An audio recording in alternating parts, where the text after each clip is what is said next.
Okay, so the whole video I think just kind of stemmed from when he was a child who moved from Chicago to Compton and they were going there for a better life, but it turned out to be really bad. And I think one of the main things in this music was him struggling with the temptation of falling into the world of gangs in Compton while striving to remain virtuous. And he managed to do that because he got straight A's in high school. He did really good, like, socially and everything. And I think that just kind of moved into all his albums. So.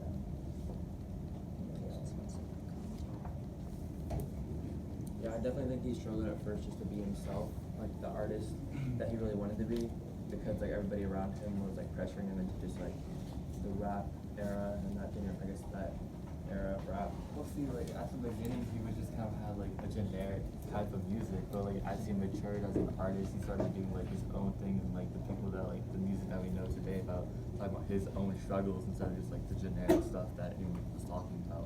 Yeah, and he started attacking way bigger issues and stuff like that in his songs, and just stuff a lot deeper than before. Like, he was like K-Dot, and he lacked maturity because he was like really young. He was only 16. He wasn't self-aware, but yeah, I agree with you because he just like kept going and going, and people like were like, oh, how's he gonna top the next album? But he did it again and again and again. Especially with the album Good Kid, Bad City, because that was like really well liked, and it won Album of the Year at the 2013 EMT Hip Hop Awards, and it was nominated for 5 Grammys. So I think that's just saying something. I don't think people knew he would get that far. But he did have critiques on it. There was a critic that said, nobody is heroic here, including Lamar, from Christians, drivers, to default sociopaths. All the players were confused, very bored, ill. And I think what that critic meant was that all the people of the game, all the rappers of the game, whatever, they felt the same thing. Lamar did too, but Lamar expressed it differently into a way where people understood him better. Yeah, and his songs focus on innocence and youth and things that ruin it, and that shows in a lot of his music videos. That was good. So the way how like in the question where it says the poetical techniques was that mainly how in his songs he talks about his own life experiences, and he used his songs to tell stories about his life and give messages to his fans, not just like regular music. Yeah, I agree, because he tackled like really big problems like politics, morality, mental health, self-image, and I think prioritizing race and like culture identity and all that. And I think like this main principle is that we need to succeed and be the change we want to see in the world as a society. And I was kind of like, I was listening what Xavier was saying earlier and how he's comparing that the Lamar video to the Kanye article about how MJ kind of was fading into a white culture, but I think Lamar like disagreed with him because he's obviously doing his own thing and not doing that. So. Yeah, and he's also not afraid to talk about his mistakes and struggles. Instead, he like embraces them and raps about them. Mm-hmm.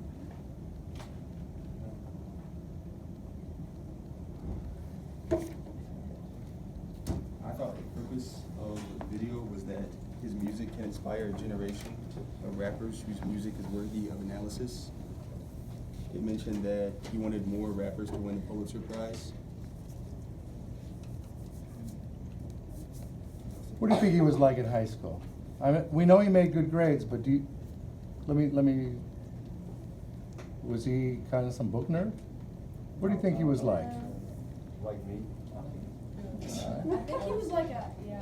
I mean, he can think about poetry. You might not be Yeah, wrong. maybe a little bit like Mark. Yeah, you might not be wrong. How so? What do you think? So he doesn't strike you as a book nerd? No, I mean like Mark's really smart, but he also like he also like he's himself, like he's not like he doesn't remind you of like a book nerd or like a nerd or anything. So. I have a question. Do you think Mark writes poetry? No. Yes. Yeah. Absolutely. I'm a rapper. Oh yeah, Mark's also a very good writer too. So. Would a guy like Kendrick hang with the football team? Yeah. I think like he could get along with everybody, and he was smart enough not to like do bad things like into games and whatever. How hard is that to do in Compton? extremely. Yeah. Cause like if he, let's say like he didn't have social acceptance from people at school, like it could be so easy to get into a gang and do things you're not supposed to just to feel belong. I bet he got into it a little bit too. Like, I feel like he might have, just because like that's what he started rapping about at the beginning, was that kind of stuff. Yeah. He would know. It doesn't sound like a fake story he made up. Yeah, but then he gained maturity. So Growing up, he was like, I'm sorry, I cut you off. Growing up, he was like a devout Christian, right? So he said, well, in the video, it said that his faith and his family and the love of his family and the music that he made helped him conquer like the gang violence and the crime. Like, you know, it was tempting, obviously, because it's Compton. And in that time, in the 90s and the late 80s, it was the worst Compton was. And he said that just helped him not fall into that temptation, his faith and his music. You know? That's literally what I was gonna say. Oh, go ahead. No, like, that was just. All right, she just gave you the evidence. Give her the commentary. I guess, you know, living in Compton, like you said, you're more susceptible to being like around drugs, and like you're saying, like the 80s and the 90s are like the time of like drugs and like gang wars, and I guess him not being involved, I guess it shows the type of person he was and how that you can tell like in his music. Yeah, I agree with that, cause like in his album Good Kid, Bad City, he had like some autobiography snippets of just things he experienced, and I thought of that, of him just bringing up that role of like music and God and stuff, and I was just, and like it was at the beginning of the video, there was one part where it was a recording of him telling about how he witnessed somebody getting shot when he was like 5 years old, and how like that kind of like stuck with him. But he's not gonna kind of like, you know, pity himself and be like, oh, I saw that at 5 years old, you know, that's like I'm gonna get into some negative things. He was like, no, I'm gonna like tell people about it and raise awareness so people living in like bad situations like he did don't experience that. Yeah, also when he heard about, or when he talked about when that person got shot in front of him, he was like, that was just, I accepted that as something normal, you know, living where he grew up, that was normal to see stuff like that, like people getting killed and jumped and beat up and drugs and stuff, so it was like he kind of accepted it at a young age, and didn't let it like ruin him or destroy him or anything, he just grew stronger. He also said that he chose to commentate instead of participate. So Yeah. like he was around it and he saw everything that was happening, but he didn't participate in it. Instead, he just like talked about it and just was in. And I think it's tough to like not join in, even if it was like for something bad or good, because like a lot of people want to fit in, or not even just fit in, but just roll with the punches and see where it gets them. And oftentimes in Compton, it got you dead in jail or something. Any questions, Mr. Lou? Oh yeah. Did you say something in your group? Hell no. All right. Yesterday, how much time? Oh, no, it's just I have something I want to say. Oh, go ahead. I didn't know that's what you were doing. No, it's okay. But about, like, growing up in Compton, like, it's not like he wasn't alone, because especially, like, in that city, a lot of music started coming out, like, with Ice Cube and NWA and, like, Tupac and stuff.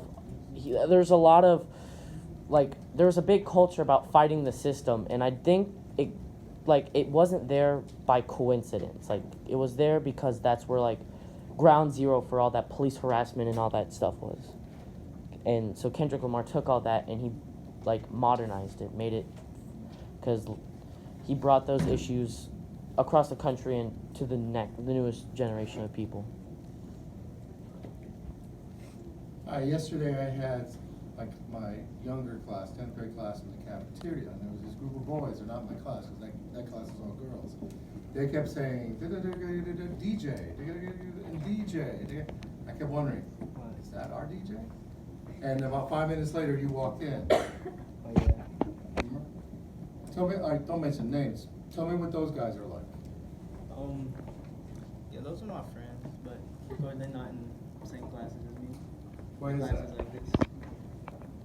I don't mean that as being flip or anything like that. I was wondering, honor students?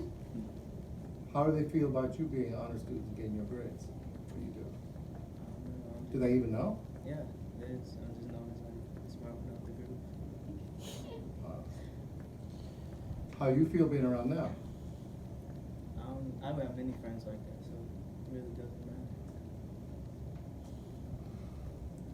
matter. I'm putting you in that, what I'm doing is putting you in the situation is that I bet you Kendrick Lamar, who had straight A's, and people don't know that unless they see that video, he was hanging with a lot of people who probably didn't care about school. Yeah. What is that like? I mean, we don't really talk about school. I just talk about other things online, so it doesn't really get brought up that much.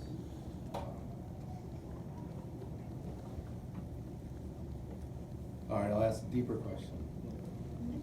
How's your mom feel about it? Sometimes she used to tell me about it. She was like, you gotta have like more friends and like just as smart as you or something. On second thought. 面白いんだよ。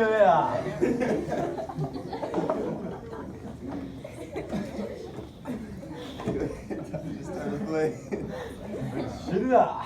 Yeah, so as we were saying, maybe, all right, I'm not gonna mess with I you. thought that was using that first, I remember. All right, why would your mom want you to have smart friends around you? She feels like that I want to be motivated, like to do something. Like if I hang around like people that aren't smart, she feel like I'll get dumber or something. Or she also thinks, for some reason, she used to think that like, I don't know why, but she thought that like people who aren't in like honors or AP classes, she thought they were like bad kids or something. But like when I introduced them to her, then she found out that they're just good kids too. They're just not smart. Like if you're not smart, it doesn't mean you're a bad person. Can, you know, I'm giving this to Kendrick, can there be different kinds of, we'll call it smartness? Can there be what you call the traditional in the system book smart? And can there be another type of intelligence that's not honored at the school? I think like street smart, like it's not necessarily street smart, but it's just like common sense and like regular knowledge or whatever. And then there's like really book smart. I think that's like one of the biggest like things that differentiates people. Because no. The way I see it, just because you're able to regurgitate information onto a paper doesn't mean you're smart. Exactly. Yeah, Like, That's why standardized testing in school is like not fair at all. Like I for one have a terrible memory, so